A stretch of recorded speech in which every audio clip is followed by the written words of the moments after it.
Shalom, bertemu kita semula di segmen Rhapsody Reality bersama kami TNI Malaysia. Tahukah kamu bahwa kamu mempunyai kehidupan ilahi? Tetapi ramai yang tidak menyatakan kehidupan ilahi itu.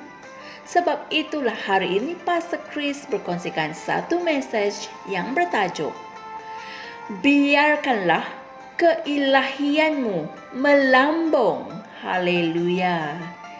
Ayat Injil pembukaan kita dari Mazmur 82 ayat 5 hingga 6 yang berkata, Aku telah berfirman bahwa kamu adalah Allah dan kamu semua adalah anak-anak yang maha tinggi. Puji Tuhan.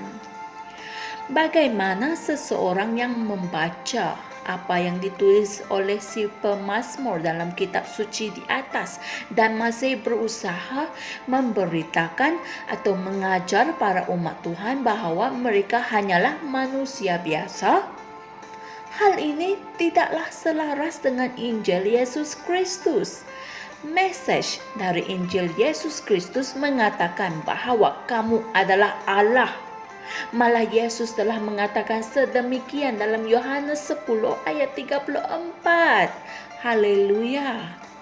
Oleh itu, apabila kamu mengistiharkan keilahian kamu bukannya menuntut apa-apa yang Tuhan tidak katakan tentang dirimu sendiri. Semakin kamu sadar dan berjalan dalam kesedaran tentang keilahian kamu, maka semakin baik dan cepat pertumbuhan kamu dalam Kristus. Puji Tuhan. Segala yang tertulis dalam surat itu, yaitu kitab suci, mengajar kita bahwa kemanusiaan kita telah disalibkan pada kayu salib tersebut. Amin. Roma 6 ayat 6 hingga 7 memberitahu kita, kerana kita tahu bahwa manusia lama kita telah turut disalibkan. Amin. Apabila kamu dilahirkan semula, kamu telah dilahirkan menurut Kristus sebagai satu jenis makhluk baru. Haleluya. 2 Korintus 5 ayat 17 mengatakan, jadi, sesiapa yang ada di dalam Kristus, dia adalah ciptaan baru. Amin. Petrus berkata dalam 2 Petrus 1 ayat 4, kita mengambil bahagian, yaitu penerima dalam sifat ilahi. Haleluya.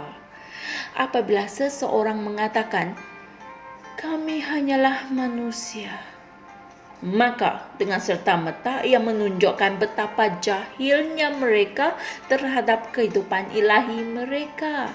Jika kamu mengatakan bahwa kamu adalah seorang manusia, maka kamu akan mengalami penderitaan yang dialami oleh manusia, seperti kekecewaan, kemurungan, kesakitan, penyakit, kekurangan, kesengsaraan, penindasan dari syaitan dan pengaruh-pengaruh yang merosakkan di dunia ini.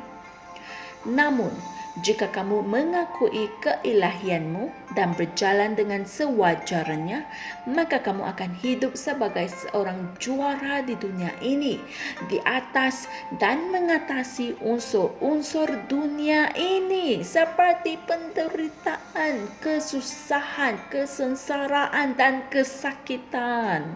Haleluya. Kamu mungkin bertanya, bagaimana kalau kita merasa tawar hati?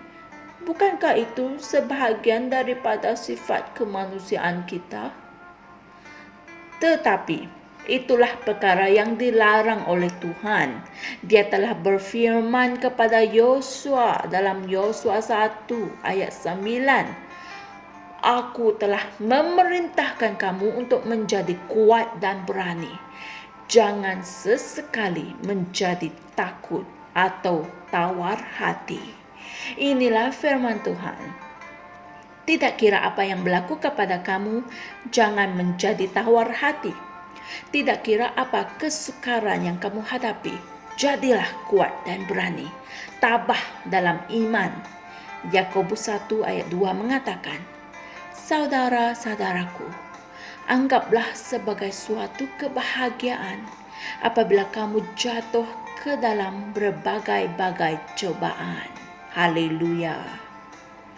Manusia menangis ketika mereka melalui ujian dan cubaan, tetapi kita bersukacita kerana kita tahu bahawa dalam semua ini kita lebih daripada orang yang menang, seperti yang tertulis dalam Roma 8 ayat 37. Haleluya. Saudara-saudari semua, mari kita sama-sama membuat pengakuan ini. Aku mempunyai dan berjalan dalam kesedaran tentang kehidupan ilahiku.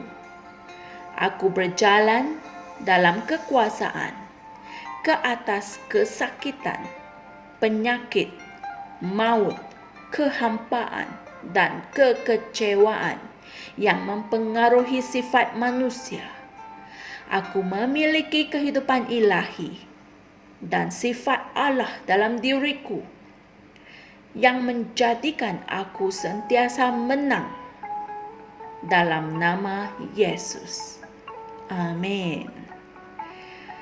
Untuk mengkaji topik perkongsian kita pada hari ini, renungkan ayat-ayat Injil berikut sebagai nota tambahan, iaitu 1 Yohanes 4 ayat 4 dan 1 Yohanes 5 ayat 11 hingga 13. Haleluya. Istiharkan pengakuan itu tadi kepada dirimu berulang-ulang kali. Sedarlah akan kebenaran ini, dan kebenaran ini pasti akan membuat kamu berjalan dalam kemenangan sentiasa. Amin. Jumpa lagi esok dan Tuhan berkati. Shalom. Kami percaya saudara-saudari semua telah diberkati dengan perkongsian firman dari Rhapsody Reality.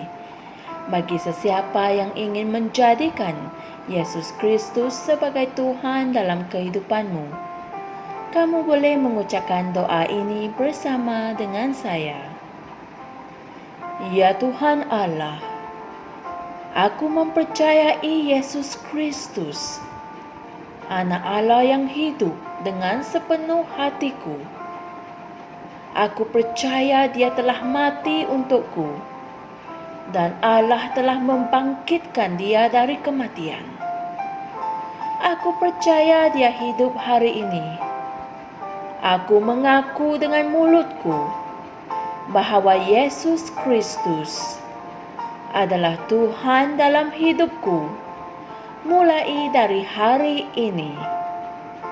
Melalui Dia dan di dalam nama-Nya, aku mempunyai kehidupan yang kekal.